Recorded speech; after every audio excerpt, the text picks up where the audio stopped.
Nós chegamos hoje à última mensagem da série de mensagens vulneráveis. O cuidado de Deus em nossa fraqueza.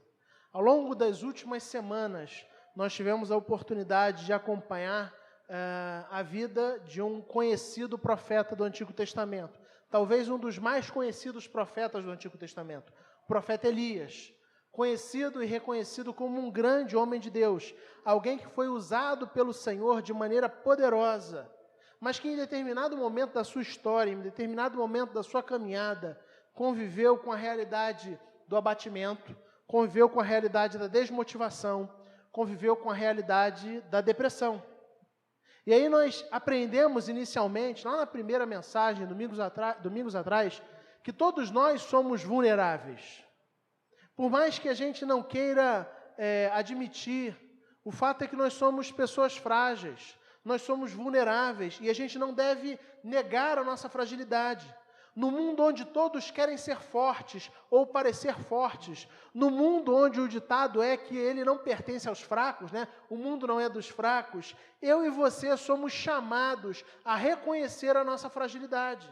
E é interessante perceber que essa é uma característica não apenas da vida de Elias, mas é uma característica da forma como Deus se revela na Bíblia. Deus, em momento nenhum, ignora ou esconde a fragilidade dos seus servos. Deus, em momento nenhum, finge que os homens descritos na Escritura Sagrada eram super-homens ou super-mulheres, gente incapaz de sentir preocupação ou dor ou tristeza, gente incapaz de se sensibilizar com circunstâncias das mais diversas. Deus, então, não se preocupa em esconder a fragilidade dos seus servos, e isso é absolutamente fantástico, porque a gente vive numa sociedade onde a gente não deve, ou pelo menos a ideia predominante é de que a gente deve negar ou não ser vulnerável ou negar a nossa vulnerabilidade. Mas não apenas a sociedade, a gente também vive num tempo onde a igreja chamou para si essa característica.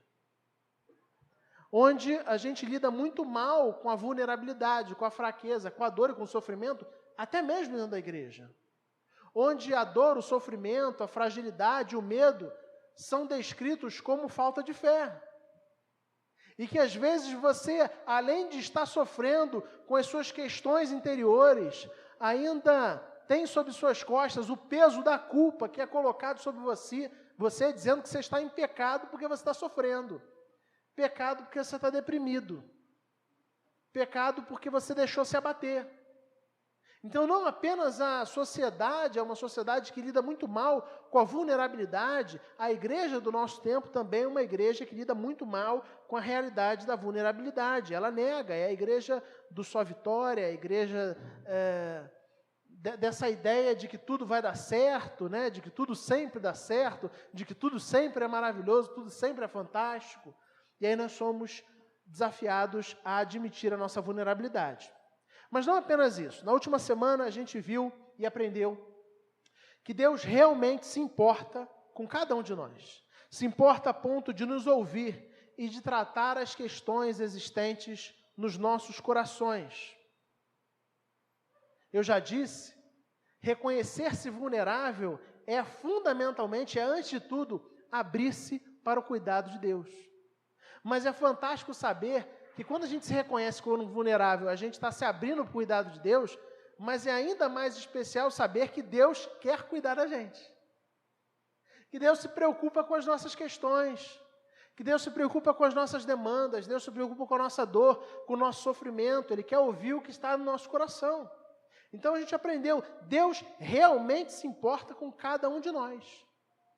Com cada um de nós. Num tempo onde as pessoas se sentem às vezes tão sozinhas, onde as pessoas se dizem incompreendidas. Ninguém me entende, ninguém se importa comigo. A gente nunca esteve tão conectado, mas ao mesmo tempo se sentiu tão solitário. A Bíblia nos fala sobre um Deus que se importa pessoalmente com você e comigo. Mas eu quero dar um passo a mais. Pensando no tema de hoje, finalizando essa jornada que a gente fez, pensando no tema da renovação. E para isso, nós vamos ler o texto do primeiro livro de Reis, capítulo 21, versículos de 17 a 29, ainda tendo como base a vida do profeta Elias.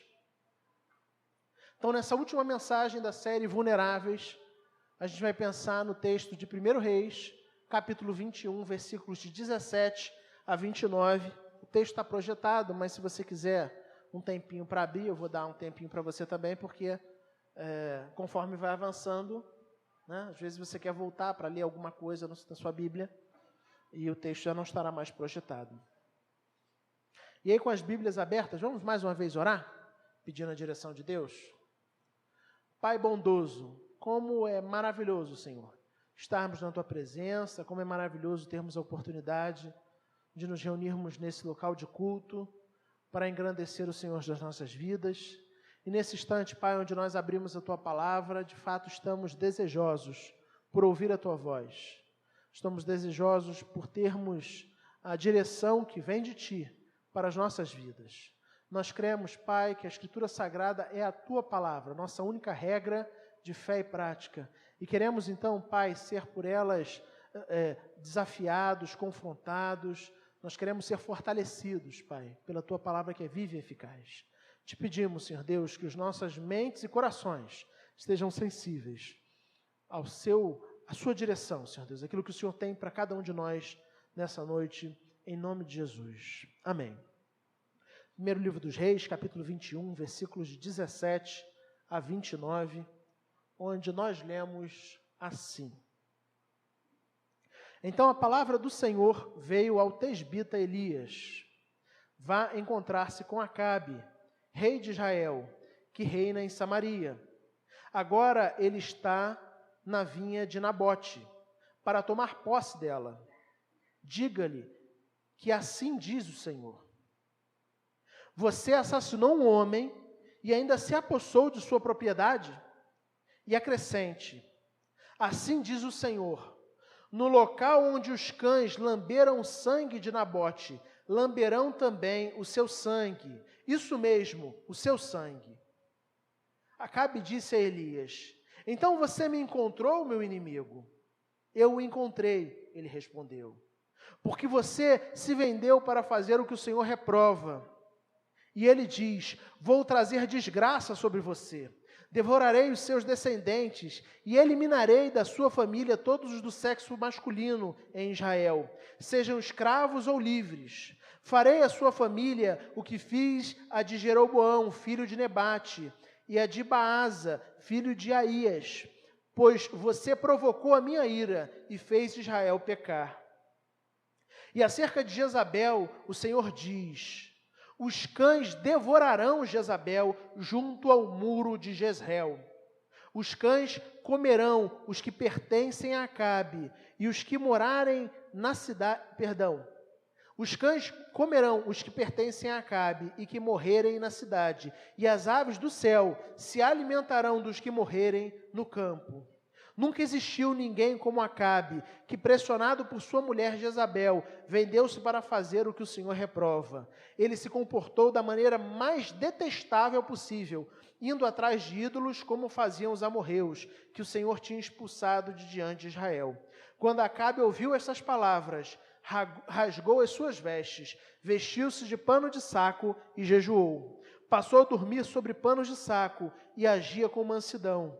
Então, a palavra do Senhor veio ao tesbita Elias: você notou como Acabe se humilhou diante de mim? Visto que se humilhou, não trarei desgraça durante o seu reinado, mas durante o reinado de seu filho. Amém. No início do capítulo 21, primeiro livro de Reis, nós lemos que Acabe havia resolvido comprar uma propriedade de seu vizinho de nome Nabote. Essa transação não era uma transação possível. A lei judaica proibia que uma pessoa vendesse as terras que ela havia herdado de seus pais. Não à toa, Nabote, no versículo 3 do próprio capítulo 21 de 1 Reis, diz Nabote, contudo, respondeu: o Senhor me livre de dar a ti a herança dos meus pais. Então, Acabe se propõe e propõe para Nabate uma transação, uma venda que era impossível porque a lei proibia. Naturalmente, o seu vizinho se nega, Nabote, se nega a vender a sua vinha, se nega a vender a sua propriedade. Acabe então volta para casa, e o texto nos conta isso. E ele volta para casa contrariado. E como um garoto mimado, o texto bíblico nos fala que Acabe se deita na sua cama, se vira para a parede, e ele não quer receber ninguém, ele não quer falar com ninguém, ele se recusa até mesmo a comer. Exatamente como uma criança mimada quando é contrariada. Essa foi a forma de Acabe reagir quando viu que não poderia comprar a vinha que ele queria. Jezabel, sua esposa cruel, ficou sabendo disso. E aí, quando ela fica sabendo disso, ela faz duas coisas. Primeiro, ela confronta Acabe. Ela diz: olha, não é você que é o rei nesse negócio aqui? Não é você que é o rei de Israel? Então você está deixando virar bagunça? As pessoas viram para você e falam que não vão fazer o que você quer e você simplesmente deixa acontecer? A gente já viu semana passada que Jezabel era quem realmente dominava o relacionamento, né? Tinha essa característica dominante. E Acabe faz o papel realmente de dominado. E depois de confrontar o seu marido, ela faz aquilo que ela sempre fez. Ela resolve as coisas a partir dela mesma.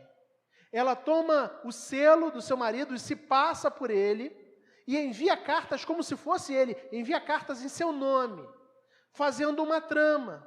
Ela orientava na trama mentirosa para que arrumassem falsas testemunhas e para que essas falsas testemunhas levantassem uma falsa acusação contra Nabote, de maneira que Nabote fosse acusado de blasfemar contra Deus e contra o rei. E por isso, por essa suposta blasfêmia, que nós sabemos que não aconteceu, Nabote fosse morto apedrejado. E o plano maligno de Jezabel dá certo. Nabote foi apedrejado. E o texto que nós lemos conta exatamente o momento onde Acabe, já sabendo que Nabote tinha morrido, tinha sido apedrejado, vai tomar posse da vinha, da propriedade que ele tanto queria e que lhe tinha sido negada. Uma propriedade que tinha sido conseguida a peso da vida de uma pessoa, de um inocente, acusado injustamente e falsamente. Alguém que era vítima de uma trama, de uma mentira. Uma trama e uma mentira pensada, planejada por Jezabel. O texto que nós lemos, ele acontece exatamente a partir daí. Note que o versículo 17, que é o primeiro versículo que nós lemos no capítulo 21 de 1 Reis, ele começa dizendo: então a palavra do Senhor veio ao tesbita Elias, vai encontrar-se com Acabe, o rei de Israel, que reina em Samaria. Agora ele está na vinha de Nabote para tomar posse dela. Então o texto é a sequência dessa história que eu acabei de lhes contar. Como a gente já disse, Elias teve que lidar, desde o início do seu ministério, com a idolatria e com a crueldade de Acabe e Jezabel. Desde os primeiros dias do seu ministério como profeta, ele teve que lidar com esse casal, no mínimo difícil. Um casal que tinha presenciado grandes obras, grandes coisas, grandes feitos de Deus. Porque se Elias foi um profeta por meio do qual Deus realizou grandes coisas, muitas das coisas realizadas por Deus através de Elias foram feitas em público. E tanto Acabe quanto Jezabel são testemunhas dessas coisas realizadas em público, mas que ainda assim, mesmo tendo testemunhado obras miraculosas de Deus, é um casal perverso que nunca se arrependeu dos seus caminhos, que nunca se voltou para o Senhor. E parece que nesse texto, nós lemos um momento onde Deus diz que não vai mais tolerar o pecado de Acabe e Jezabel. E aí o que ele faz? Mais uma vez, ele envia o profeta Elias para confrontá-los, para denunciar o pecado deles. E é isso que ele faz, versículos 17 a 19, quando nós lemos assim: então a palavra do Senhor veio ao tesbita Elias, dizendo: vai encontrar-se com Acabe, o rei de Israel, que reina em Samaria. Agora ele está na vinha de Nabote, para tomar posse dela. Diga-lhe, assim diz o Senhor, você assassinou um homem e ainda se apossou de sua propriedade. E acrescentou, assim diz o Senhor, no local onde os cães lamberam o sangue de Nabote, lamberão também o seu sangue. Isso mesmo, o seu sangue. Sim, é isso mesmo que você está lendo. Deus enviou Elias para denunciar os pecados de Acabe e Jezabel. O mesmo Elias que tempos antes, que capítulos antes nós lemos, que tinha ficado abatido, desmotivado, deprimido, por ter sua vida ameaçada por quem? Por Acabe e Jezabel.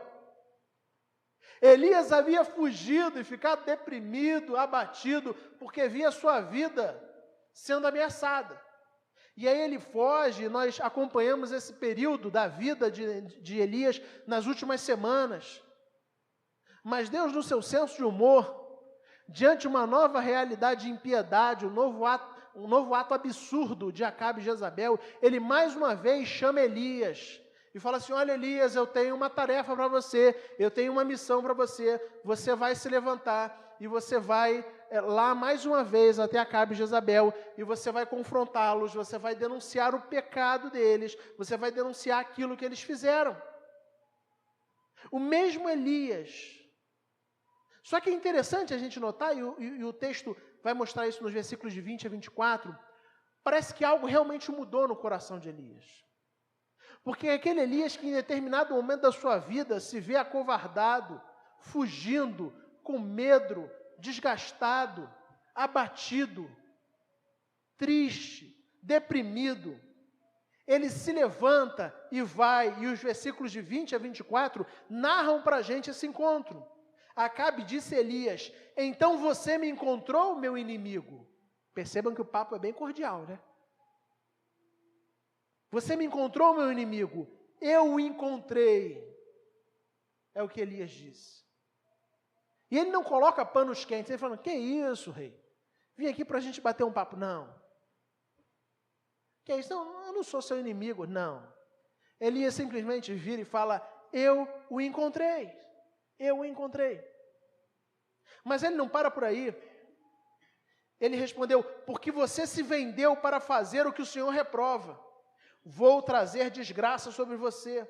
Devorarei os seus descendentes e eliminarei da sua família todos do sexo masculino em Israel, sejam escravos ou livres. Farei a sua família o que fiz a de Jeroboão, filho de Nebate, e a de Baasa, filho de Aías. Pois você provocou a minha ira e fez Israel pecar. E acerca de Jezabel, sua esposa, o Senhor diz, os cães devorarão Jezabel junto ao muro de Jezreel. Os que pertencem a Acabe e que morrerem na cidade, os cães comerão, e as aves do céu se alimentarão dos que morrerem no campo. Sabe o que eu acho fantástico? É que diante de um novo ato absurdo, de um novo pecado absurdo de Acabe e de Jezabel, mais uma vez Deus levanta Elias para que Elias fosse confrontá-los. E eu acho fantástico, porque o texto nos diz que Elias se dispõe e vai. Ele obedece a ordem dada por Deus, ele vai até Acabe, e a gente não tem aqui uma conversa cheia de cortesia. Elias não está preocupado em, talvez, utilizar um estilo mais polido, se utilizar de meias palavras. Elias não está preocupado com o poder que Acabe tinha, de inclusive mandar matá-lo. Ele não está mais preocupado. A preocupação que existia antes parece que foi removida do seu coração. Ele foi tratado pelo Senhor. Então ele volta a ser aquele Elias intrépido, corajoso no cumprimento da missão, mesmo diante dos riscos. Os riscos eram os mesmos, mas Elias não está mais com medo, ele não está mais assustado. Agora, mais do que nunca, ele sabe e ele aprendeu isso, Deus ensinou isso para ele, que a vida dele está nas mãos do Senhor, por isso ele obedece e se coloca diante de um rei cruel, que se considerava inimigo de Elias, ele se coloca diante desse rei e denuncia os pecados e fala, olha, eu estou aqui para denunciar os seus pecados, para denunciar as coisas erradas que você fez, mas mais do que isso, eu estou aqui para anunciar que chegou o tempo de julgamento na sua vida, na vida da sua esposa e na vida da sua família. Vocês percebem a coragem que é necessário para Elias fazer o que ele está fazendo aqui? Não parece o mesmo homem que capítulos atrás, como nós lemos no capítulo 19, se encontra completamente amedrontado, fragilizado, deprimido, pedindo a morte, dizendo que está sozinho. Morreram todos os profetas do Senhor, só restou eu. O Elias do capítulo 21, ele está tratado pelo Senhor, então ele vai com coragem, com ousadia, ele faz tudo aquilo que Deus mandou ele fazer. E aí eu acho esse um dos mais interessantes aspectos da vida de Elias. Presta bastante atenção nisso. A disposição que ele tinha de obedecer à voz de Deus. Isso não é algo apenas no capítulo 21, mas se a gente ler toda a história de Elias, mesmo no ápice da sua crise, dormindo no deserto ou dentro da caverna, Elias sempre se revelou alguém obediente. E a gente pode dizer que o compromisso de Elias de obedecer a Deus sempre foi fundamental para que ele fosse guiado para fora da tempestade que ele vivia. E por que eu estou destacando isso? Porque quantas vezes, vivendo num período de crise, mesmo assim a gente ainda não dispõe o coração para obedecer a Deus e para viver a direção apontada por Ele para as nossas vidas.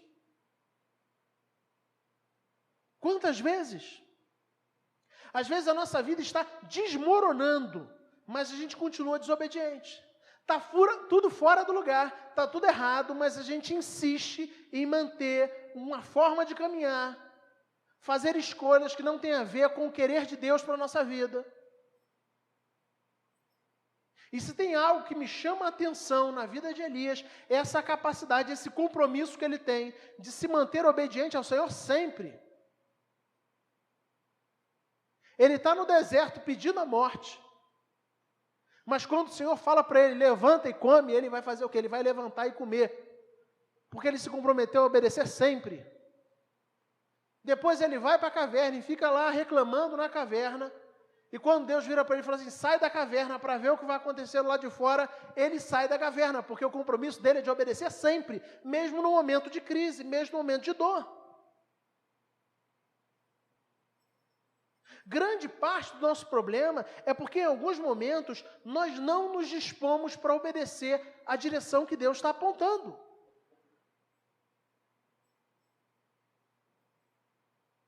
Isso é uma realidade. Às vezes a gente vive uma situação muito complicada, e aí Deus tem uma direção clara para a nossa vida, através da Escritura Sagrada, e ao invés da gente investir na direção clara do Senhor, a gente continua da mesma forma. Lembro que anos atrás, muitos anos, e eu falo isso com liberdade, porque esses queridos não estão mais na igreja, eu acompanhei um casal que estava passando por um momento muito delicado, um momento de crise muito delicado. E que sempre, quem já conversou comigo sobre problema conjugal sabe disso. Sempre a primeira coisa que eu pergunto, e uma das coisas que eu mais insisto, era a importância do casal ter vida com Deus em casal, orar juntos. É uma das primeiras coisas que eu coloco. E aí o que eu fiz com esse casal? Eu ouvia toda semana eles ligavam, não, eu quero marcar, e a gente marcava, conversava. E eu falei assim, olha, eu quero firmar um compromisso com vocês. O compromisso é simples, a única coisa que eu quero que vocês façam é que vocês, uma vez por dia, entrem no quarto de vocês e orem pelo relacionamento conjugal de vocês. Pedindo para que Deus tenha misericórdia, pedindo para que Deus dê direção, pedindo para que Deus fortaleça os vínculos que vocês têm, os compromissos que vocês firmaram diante dele. E aí veio a primeira semana. E eu e a Aline nos comprometemos a orar. E todos os dias a gente orava por esse casal. E aí veio a primeira semana, e na primeira semana eu me encontrei novamente com esse casal, e as questões eram as mesmas, e você vê que a situação está indo de mal a pior, e você pergunta, e aí? Ah, não, pastor, não fizemos não. Eu falei assim, tá, gente, mas assim, eu quero dizer para vocês que eu orei por vocês a semana inteira. E quero encorajar vocês a realmente vocês levarem isso a sério. Orem pelo casamento de vocês. Diariamente, juntos. Ah, mas às vezes eu chamo, ele não vem, ou às vezes eu chamo, ela não vem. Não tem problema. Vire e fale assim, olha, eu assumi um compromisso de orar pelo nosso casamento. Então assim, estou aqui para orar. Quero orar com você. Você não quer orar comigo? Eu estarei aqui e eu irei orar.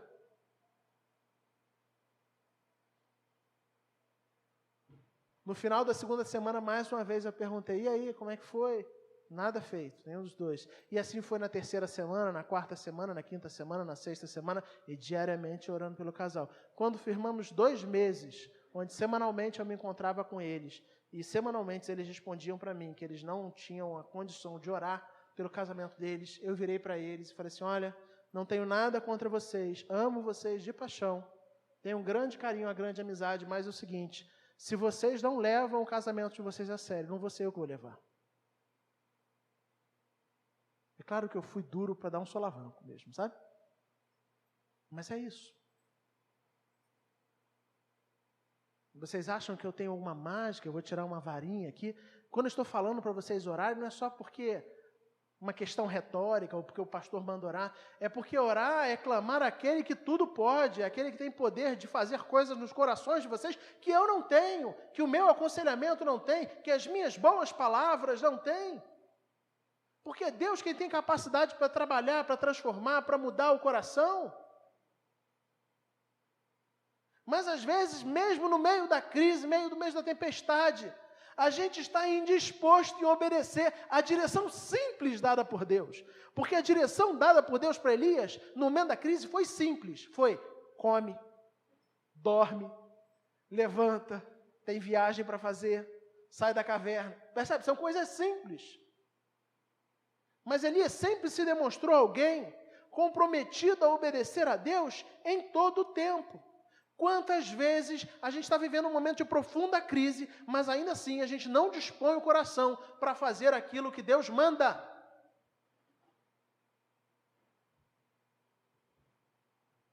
Você quer renovação na sua vida? Eu quero dizer uma coisa, a renovação começa na nossa vida quando realmente nós dispomos o nosso coração para obedecer à voz de Deus. Não existe renovação que não passe por eu e você estarmos atentos e obedientes à voz de Deus. Não existe. Então, a renovação começa na nossa vida quando estamos realmente dispostos, comprometidos a obedecer à direção que Deus tem para as nossas vidas. Mas, além disso, um segundo aspecto que eu quero destacar, que também me parece muito presente no texto, é de que é fantástico perceber que, mais uma vez, Elias precisa lidar com tudo o que provocou o seu declínio. Você percebe isso? Elias ficou deprimido por quê? O argumento dele é que ele se viu sozinho, que ele estava perseguido, que sua vida estava sob risco. E aí o que Deus poderia fazer para preservar Elias, ou continuar preservando Elias? Mantê-lo bem longe de Acabe e Jezabel, ou manter Acabe e Jezabel bem longe de Elias, não é isso? Mas não é isso que Deus faz. Deus pega e agora envia Elias para novamente Elias confrontar aqueles que tinham ameaçado a sua vida. Aqueles que disseram, olha, de amanhã você não passa, Elias. E o que eu acho fantástico, o que eu acho maravilhoso, é perceber que Deus dá essa direção. Mas além de dar essa direção, Elias precisa lidar com aquilo que provocou o seu declínio. E é interessante perceber que agora ele cumpre a missão com coragem.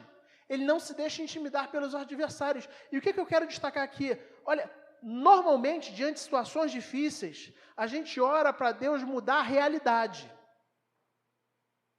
Então, a oração natural de Elias é algo mais ou menos assim, ou seria algo mais ou menos assim: Senhor, tira Acabe e Jezabel do meu caminho. Eles já fizeram muito mal para mim. Eu fiquei deprimido por causa deles, Senhor. Tira eles do meu caminho. Me mantém preservado, me tira do meio dessa confusão. Então é muito comum a gente orar pedindo para que Deus mude a realidade diante de nós. Mas presta bastante atenção numa coisa: muitas vezes Deus não renova a história, Ele renova as nossas vidas. E é isso que a gente vê aqui. Ao invés de mudar a situação difícil, ao invés de transformar a situação difícil que a gente tem que enfrentar, que a gente precisa enfrentar, Ele transforma o nosso coração, para que a gente possa lidar de maneira equilibrada com a mesma situação, mas de uma maneira diferente, de uma maneira transformada, de uma maneira madura. E assim foi com o profeta Elias. A situação continuava a mesma. Ele ficou deprimido por causa de Acabe e Jezabel. E quem estava ali? Acabe e Jezabel.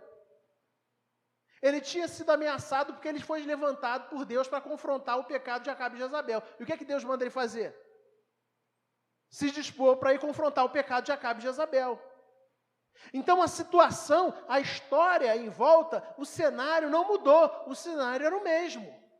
Contudo, esse cenário que antes afetava e afetou Elias a ponto de deixá-lo deprimido e a ponto de fazê-lo pedir a morte, agora já não causa o mesmo impacto.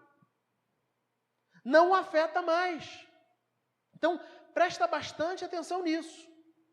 Às vezes, Deus não muda a história, Ele apenas renova as nossas vidas. E isso é maravilhoso. Às vezes, Ele não vai mudar aquela situação difícil, aquela situação complicada que você tanto pede para que Ele mude. Às vezes Ele vai mudar o seu coração, para que a maneira como você lide com essa circunstância seja uma maneira transformada. Existem circunstâncias que a gente pede para que sejam mudadas, mas que não vão mudar. Não vão mudar, elas vão continuar ali. E talvez a gente tenha que conviver com elas por anos. Me parece que esse é um dos dramas de Paulo. Nós não sabemos o que era o espinho na carne de Paulo. Não sabemos. O texto bíblico não é claro. Mas é fato que Deus pede para Paulo pede para Deus para tirar o espinho e Deus diz: não vou tirar. Você vai ter que aprender a viver com ele. E me parece que é exatamente isso que Deus está fazendo com Elias aqui. Talvez Elias, em muitos momentos, creio eu, se Elias tinha alguma coisa de Rafael nele, ele provavelmente pediu para que Deus tirasse Acabe e Jezabel do seu caminho. E ao invés de tirar Acabe e Jezabel do seu caminho, ele mais uma vez manda. Só que agora manda Elias com o coração curado, com o coração mais maduro. Um Elias que confia mais em Deus. Um Elias que sabe que a vida dele não está nas mãos de Jezabel e de Acabe, mas que a vida dele está nas mãos de Deus. Então esse mesmo Elias, diante da mesma situação, ou melhor, reformulando, então esse novo Elias, diante da mesma situação, tem uma forma de lidar com as circunstâncias que é transformada. Essas circunstâncias não o afetam mais da maneira como afetavam antes. A gente precisa entender isso. Existem algumas realidades das nossas vidas que não vão ser mudadas. É possível que Deus mude? Sim, é possível que Deus mude. Ele tem poder, da mesma forma como ele tinha poder para simplesmente sumir com Acabe e Jezabel. Mas por algum motivo que só ele sabe, ele não queria sumir com Acabe e Jezabel. Ele manteve a situação e trabalhou o coração de Elias. Então entenda isso. Às vezes Deus não vai transformar a situação que você está vivendo, mas transformar o seu coração, para ensinar você a lidar com isso. Para que isso não te afete mais da maneira como afetava antes. Quando a gente se percebe aí, já caminhando para o final, quando a gente se entende vulnerável, a gente se abre para o cuidado de Deus na nossa fraqueza. O problema, de fato, não são as circunstâncias. O problema é o nosso coração, gente. Pensa na circunstância mais difícil que você já vivenciou. Nas que trazem ou trouxeram mais dor e sofrimento ao seu coração. Eu, de forma alguma, quero menosprezar as circunstâncias difíceis pelas quais você já passou. Mas quando a gente olha para a Escritura, e quando a gente olha para a história da igreja, a gente vê que existiram homens e mulheres que passaram por circunstâncias extremamente delicadas, mas que, fortalecidos pelo Senhor, lidaram com essas circunstâncias extremamente delicadas de uma maneira absolutamente sobrenatural. Vou dar um exemplo bíblico. Alguém aqui gostaria de ser perseguido por crer em Jesus? Alguém gostaria? Eu não gostaria. E a gente vai para Atos. E quando a gente lê Atos, a gente vê os nossos irmãos da igreja primitiva, às vezes, apanhando e sendo açoitados por causa do Evangelho. E uma das coisas que me faz sentir uma formiguinha no reino é quando eu vejo que eles apanham, são açoitados e maltratados por causa do Evangelho, e o que está no coração deles é aquele sentimento assim, eles se sentem honrados pela oportunidade de sofrer por causa do Evangelho. E quando eu leio isso, eu falo assim, gente, Deus ainda precisa trabalhar muito no meu coração. Porque muito provavelmente, numa situação dessa, eu estaria espaguejando, ou no mínimo numa crise absolutamente gigantesca. O problema não são as circunstâncias, o problema é o nosso coração vulnerável, mas o nosso coração vulnerável pode ser tratado por Deus, pode ser fortalecido por Deus, o seu coração vulnerável pode ser transformado por Deus, de maneira que as circunstâncias difíceis que eu e você precisamos enfrentar não nos afetem da maneira equivocada, não nos afetem daquela forma avassaladora. Que a gente possa vivê-las com intensidade, sentindo elas, porque nós temos essa capacidade de sentir, é presente de Deus, mas para que o nosso mundo não acabe, simplesmente porque as coisas não estão funcionando do jeito como nós gostaríamos que funcionassem. Reconhecer-se vulnerável é reconhecer-se como alguém que precisa ser cuidado por Deus. A gente chega ao final dessa série de mensagens, e se você sair com essa simples verdade na sua mente, no seu coração, eu me dou como satisfeito. No mundo onde todo mundo quer ser forte, eu e você somos chamados a sermos vulneráveis. Eu li um livro essa semana do John Drescher, que fala sobre o ministério pastoral, se eu começasse o ministério de novo. E uma frase do livro me capturou. Eu achei fantástica. E na frase ele fala assim, muitos de nós somos fortes demais para sermos usados por Deus. E eu quero pegar essa frase dele para ser adaptada, ou para adaptá-la aqui. Um dos problemas é que muitos de nós se acham fortes demais para serem realmente cuidados por Deus. A menos que a gente assuma a nossa vulnerabilidade, a gente não vai vivenciar essa realidade do cuidado de Deus de uma maneira tão intensa como Elias vivenciou. Lembrando, a renovação começa na sua vida e na minha vida, quando a gente realmente dispõe o coração para obedecer a Deus. E segundo, nós precisamos entender que em muitos momentos Deus não vai mudar a circunstância que a gente está vivendo. Ele vai mudar o nosso coração, para que a gente viva essas circunstâncias de uma maneira transformada. Vamos orar? Feche seus olhos, coloque sua vida diante de Deus. Chamar o conjunto de louvor à frente.